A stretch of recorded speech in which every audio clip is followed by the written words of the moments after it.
আমার নবী যখন মেরাজের মধ্যে গেলেন, তখন আমার নবী যখন জান্নাতের রুমে রুমে গেলেন, আমার নবী একজনের পায়ের আওয়াজ শুনতে পেলেন, কিন্তু লোকটা জান্নাতে না, লোকটা হলো দুনিয়ায়।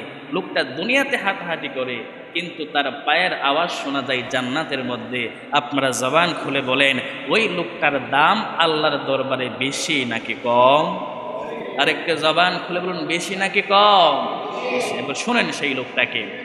এবার আমার নবী, আপনার নবী রাহমাতুল লিল আলামিন, আমার নবী যখন জান্নাত থেকে দুনিয়ার মধ্যে আসলো, আমার নবী ওই লোকটাকে ডাক দিল, এবার আসুন ওই লোকটাকে।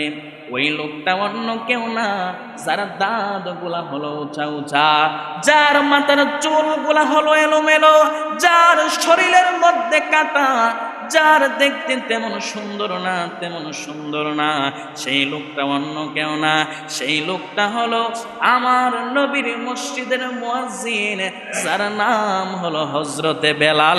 জবান খুলে বলেন না সুবহানাল্লাহ। আসসালাতু ওয়াসসালামু আলাইকা ইয়া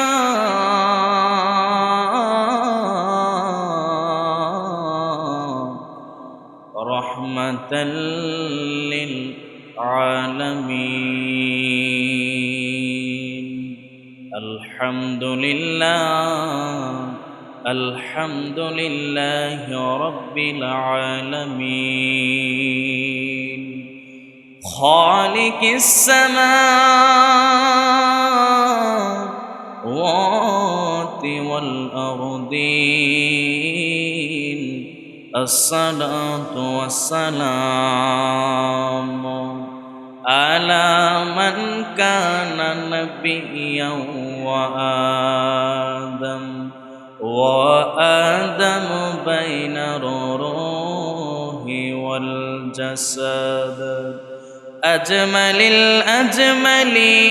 الأجملين أكمل الأكملين سيدنا ونبينا وشفيعنا وحبيبنا ومولانا محمد صلى الله عليه وسلم।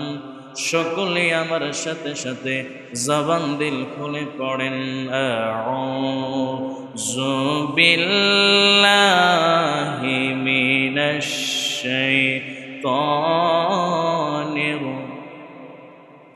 বিসমিল্লাহির রাহমানির রাহিম।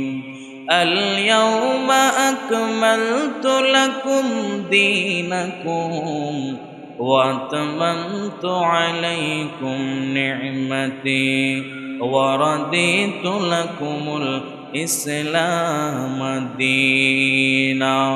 সাদাকাল্লাহুল আলিয়্যুল আযীম ওয়া সাদাকা রাসূলুহুন নবিয়্যুল হাবিবুল কারীম।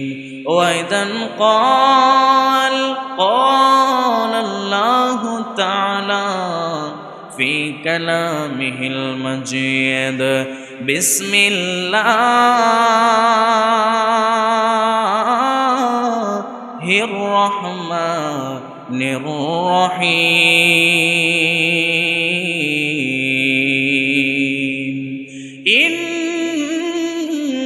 ইন্নাল্লাহা ওয়া মালাইকাতাহু ইউসাল্লুনা আলান নবী ইয়া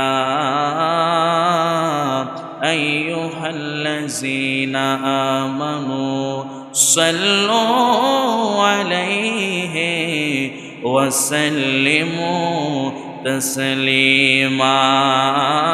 আল্লাহুম্মা সাল্লি আলা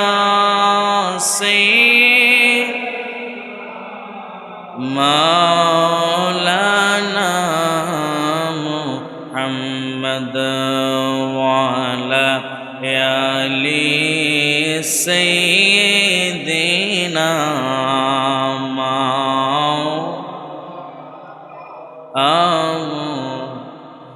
নবী গো আপনার ভালোবাসা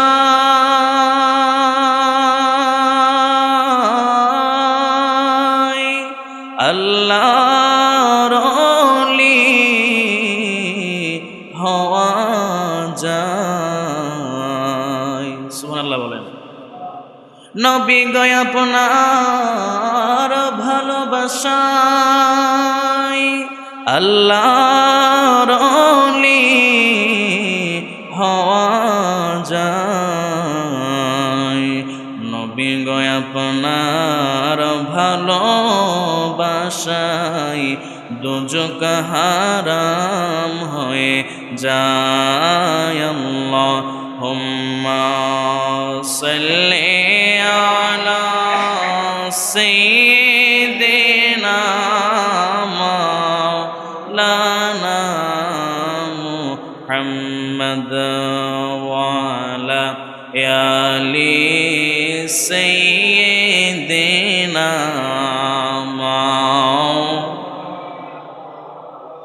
মুহাম্মদ লা ইলাহা লা জোরে লা ইলাহা ইল্লাল্লাহ লা ইলাহা ইল্লাল্লাহ হায়রে নামাজ রোজা সাইরনা তোমার মা বাবার খেদমত ভইল না। হায়রে নামাজ রোজা সাইরনা তোমার মা বাবার খেদমত ভইল না। আমার নবীর দরদ সাইরনা আমার নবীর দরদ সাইরনা আমার নূর নবীকে ভইল না। লা ইলাহা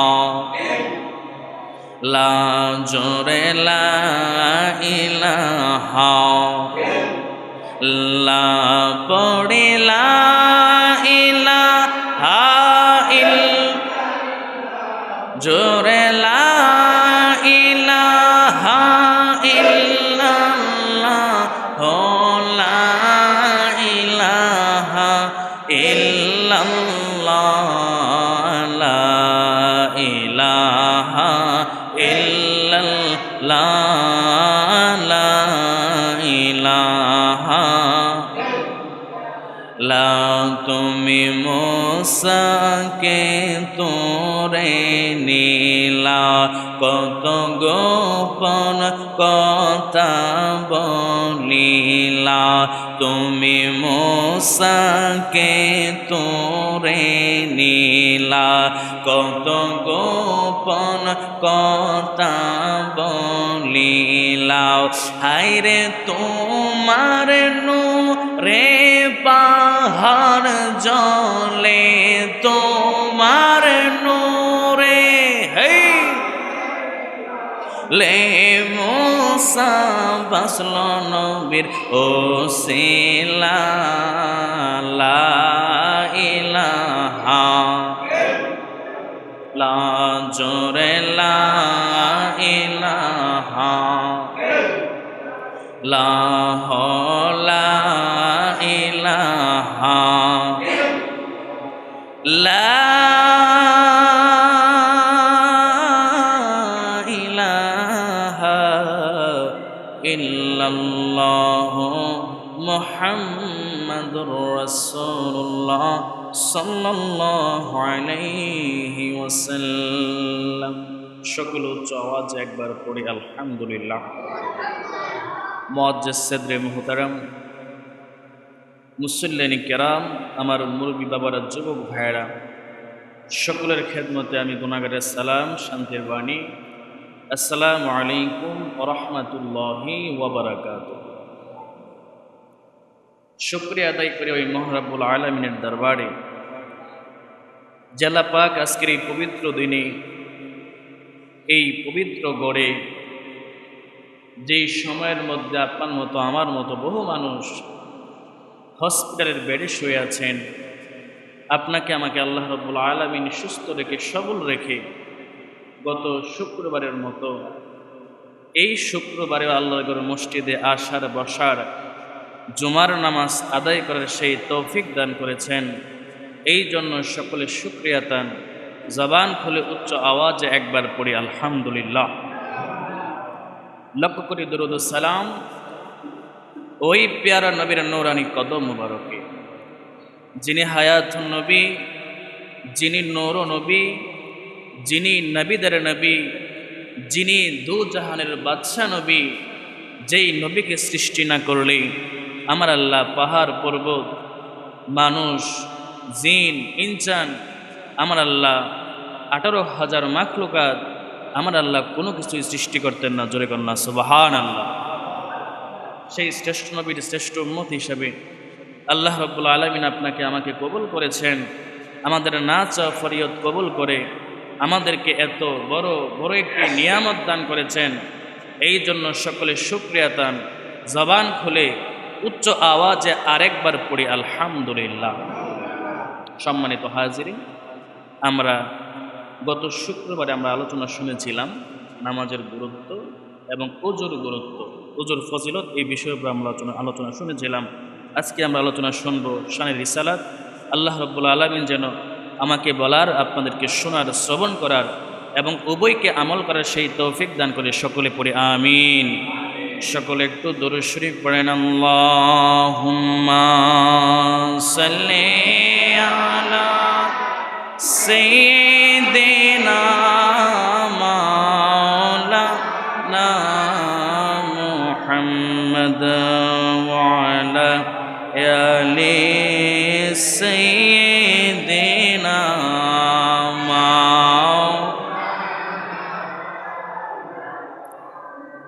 আমার যুবক ভাইরা, আমার পীরপুরের বাবারা, আমি আপনাদের সামনে পবিত্র কালামুল্লাহ শরীফ থেকে আয়াতুল কারিমা তেলাওয়াত করেছি।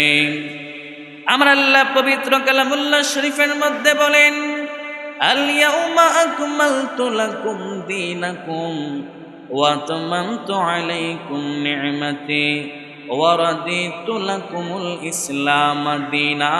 জবান খুলে বলেন না সুবহানাল্লাহ।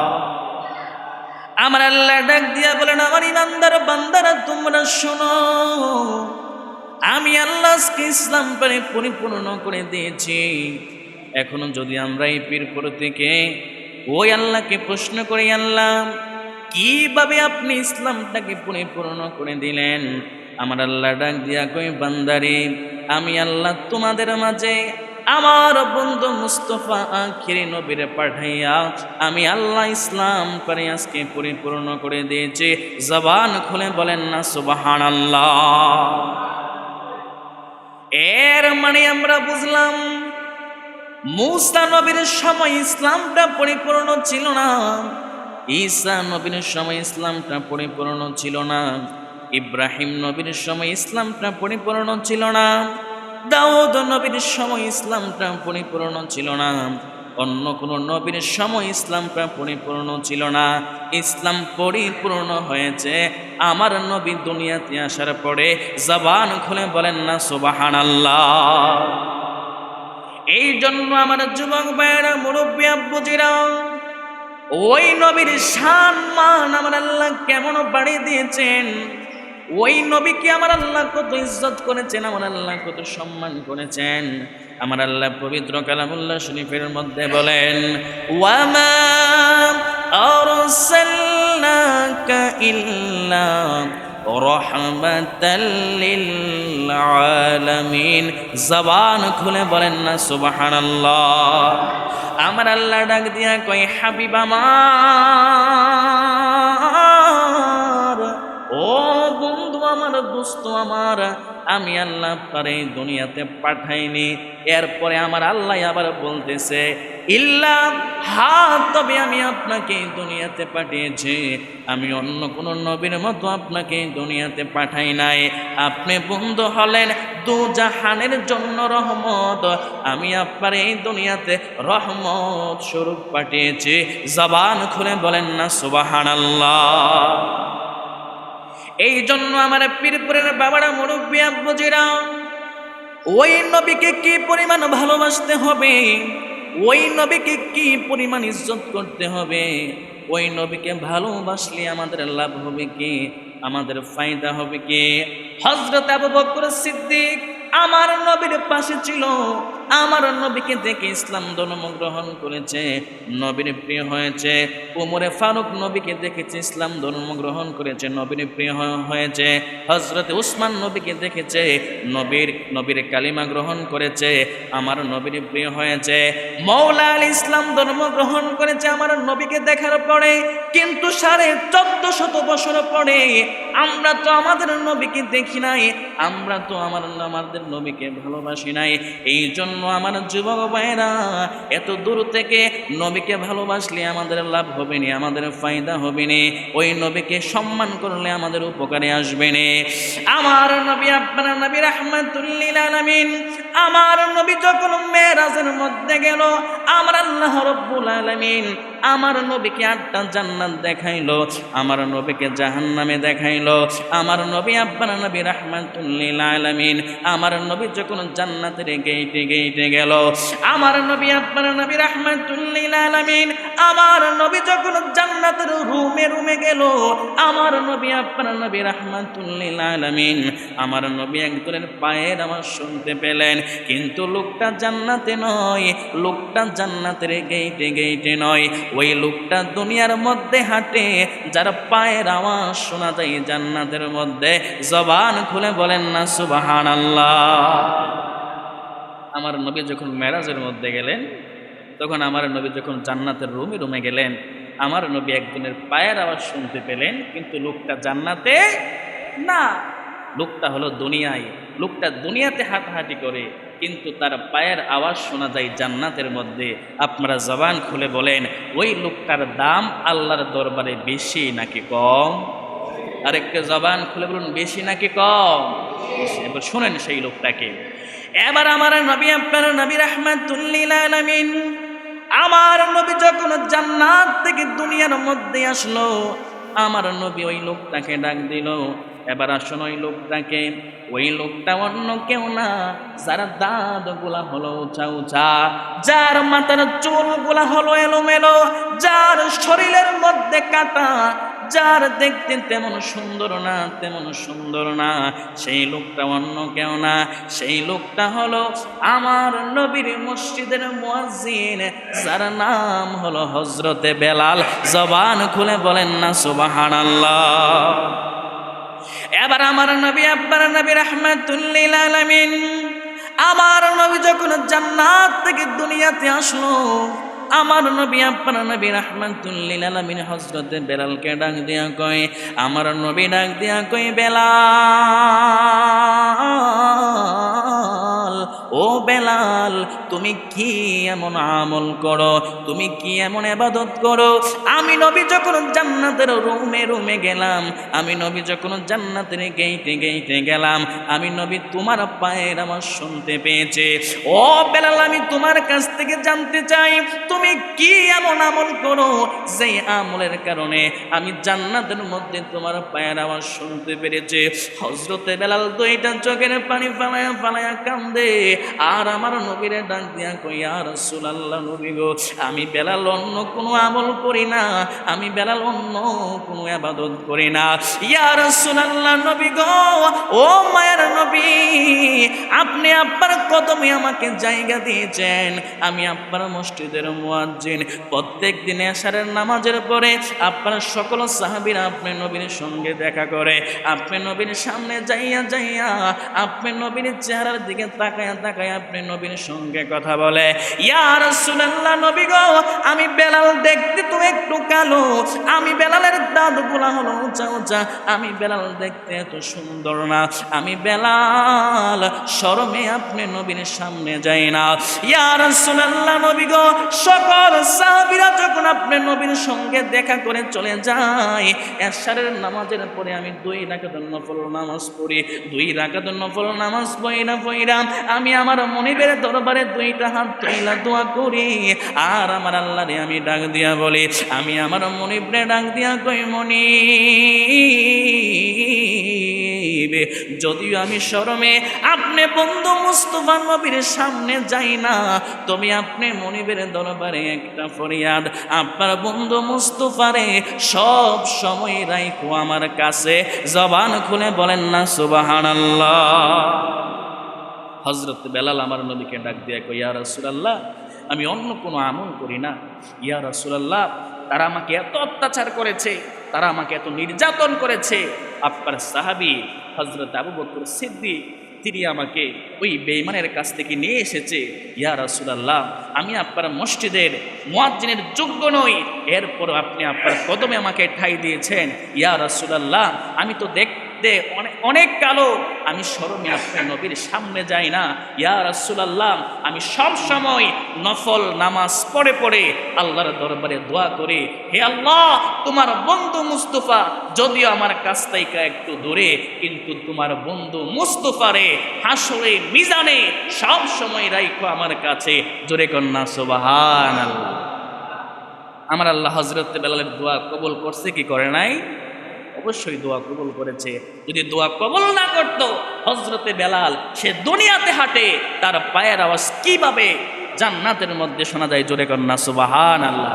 এই জন্য আমার যুবক ভাইরা, হযরতে বেলাল নফল নামাজ পড়তেন বেশি বেশি, পরে পরে আল্লাহর দরবারে দোয়া করতেন। আমরা সেই নবীর উম্মত, আমরা হতভাগা উম্মত, আমরা নফল নামাজ পড়ব তো দূরের কথা, আমরা 5 ওয়াক্ত নামাজই পড়তে চাই না। আমাদের বহুত সমস্যা, কথা কোন ঠিক না বেঠি? এরপরেও যে আমরা মোটামুটি শুক্রবার জুমার দিনে আসি, অনেক সময় আমরা জুমার নামাজটাও পড়ি না। আবার অনেকে আসেন শুক্রবার জুমার দিন, যদি শুক্রবার সবাই তো নামাজে আসে, আমি কিভাবে ঘরের মধ্যে বসে থাকি, সবাই তো আমাকে মন্দ বলবে, আমাকে শরম দিবে। অনেকে কিন্তু এই চিন্তা করে মসজিদে আসেন, কথা কোন ঠিক না বেঠি? অনেকেই চিন্তা করে আসেন, কিন্তু না। ফরজ নামাজের পাশাপাশি আপনি যখন নফল ইবাদত করবেন, তখন ইবাদত করতে করতে আপনি আল্লাহর সাধারণ বান্দা থেকে আল্লাহর বন্ধু হয়ে যাবেন। আপনি নফল ইবাদত করে যখন মনিবের দরবারে দোয়া করবেন, আমার আল্লাহ রব্বুল আলামিন আপনার দোয়া ফিরায়া দিবে না। এই জন্য আমার যুবক ভাইরা, সেই নবীজির প্রতি প্রেম, ভালোবাসা, মহব্বত নিয়ে আমরা আমল করতে চাই কি চাই না? আরেকটা জবান খুলুন, চাই কি চাই না? এই জন্য রসুলের প্রতি 100% ভালোবাসা থাকবে, 100% ভালোবাসা থাকতে হবে। হযরত উমরকে আমার নবী একদিন বলছিলেন, উমর, তুমি আমি নবীকে কেমন ভালোবাসো? সেই উমর বলছিলেন, ইয়া রাসূলুল্লাহ, আমি আমার মা বাবার চাইতে আপনি রসুলকে বেশি ভালোবাসি। আমার নবী বললেন, উমর, তুমি এখনো ইমানদার হতে পারো নাই। ইয়া রাসূলুল্লাহ, আমার ধন সম্পদের চাইতে আপনি নবীকে বেশি ভালোবাসি। উমর, এখনো তুমি ইমানদার হতে পারো নাই। ইয়া রাসূলুল্লাহ, আমি আমার সন্তানদের চাইতে আপনি নবীকে বেশি ভালোবাসি। আমার নবী বললেন, উমর, এখনো তুমি ইমানদার হতে পারো নাই। অবশেষে হযরতে উমর বললেন, ইয়া রাসূলুল্লাহ, খোদার কসম করে বলি, আমি উমর আমার জানের চাইতে প্রাণের চাইতে আপনি রসুলকে অধিক ভালোবাসি। আমার নবী বললেন, উমর, এতক্ষণে তুমি পূর্ণ ইমানদার হয়েছে। জোরে কন্যা সুবহানাল্লাহ। এই জন্য জানের চাইতে, সব কিছুর চাইতে রসুলকে অধিক ভালোবাসতে হবে। আর রসুলকে যদি আপনি অধিক ভালোবাসতে পারেন জানের চাইতে, তাইলে আপনি পূর্ণ ইমানদার। সেই বেলাল আমার নবীর প্রতি কেমন ভালোবাসা ছিল, আমার নবীর প্রতি কেমন মহব্বত ছিল। আমার নবী যখন ইন্তিকাল করলো, আমার নবীর সকল সাহাবীরা পাগল পারা হয়ে গেল, অনেকে বেহুশ হয়ে মাটির মধ্যে পড়ে গেল। হযরতে বেলাল একটা কোণার মধ্যে বৈশা বৈশা কান্দে, আর তিনি মনে মনে চিন্তা করতেছেন, হাই হাই, আমি তো আমার নবীর মসজিদের মুয়াজ্জিন। আমি যখন আগে আজান দিতাম, আমার আজান শুনে শুনে আমার নবী রাহমাতুল্লিল আলামিন মসজিদের নববীর ভিতরে আসতো। আজকে যদি আমি আজান দেই, আমার নবী কি মসজিদে নববীর ভিতরে আসবে? আমার নবীকে তো আমি চাইলেই দেখতে পারবো না। হযরত বেলাল মনে মনে সিদ্ধান্ত নিল, রাত্রটা হোক কোন রকম, আমি বেলাল এই মদিনা ছেড়ে চলে যাবো। জোরে কন্যা আল্লাহু আকবার। যখন রাত্র হলো, আমার নবীর সাহাবীরা তো পাগল পারা। হযরতে বেলাল রাতের আধারে তার কাপড় চাপড় গুছিয়ে মদিনা ছেড়ে বহু দূরে চলে গেলেন। একদিন চলে যায়, হযরতে বেলালের কোনো খবর নাই। 2 দিন চলে যায়, বেলালের কোনো খবর নাই। 3 দিন চলে যায়, হযরতে বেলালের কোনো খবর নাই। ওই দিক দিয়ে মদিনাবাসীরা বড় পাগল পারা হয়ে গেল। হায় হায়, আমরা এক দিক দিয়া নবী হারাইলাম, আরেক দিক দিয়া আমার নবীর মসজিদের মুয়াজ্জিন হযরতে বেলালকে আমরা হারাইলাম।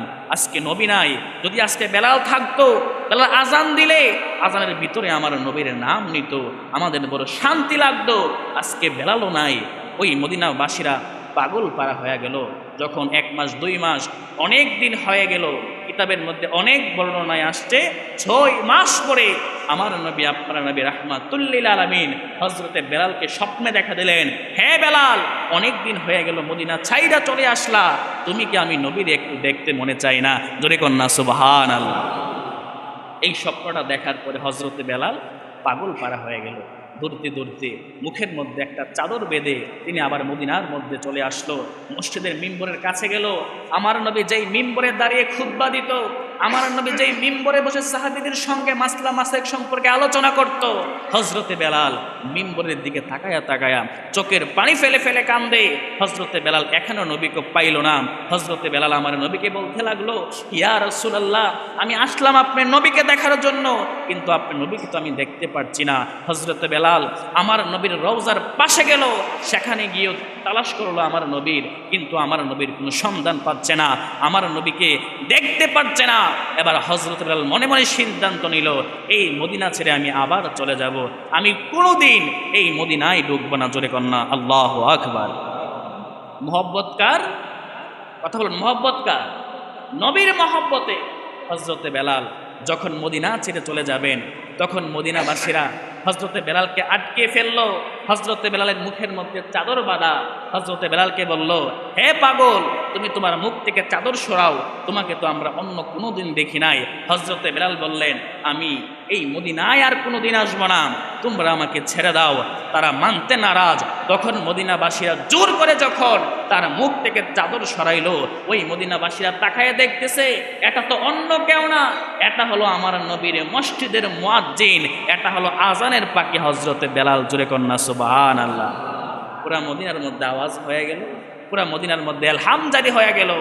ওই আজানের পাখি আজকে মদিনায় আসছে, যেই আজানের পাখি আজান দিলে আরশ আজিমের মধ্যে যাইয়া ধাক্কা লাগতো। জোরে কন্যা সুবহানাল্লাহ। হযরতে বেলাল দুনিয়া থেকে আজান দিতেন, আর সেই আজানের ধাক্কা আরশে আজিমের মধ্যে লাগতো। জোরে কন্যা সুবহানাল্লাহ।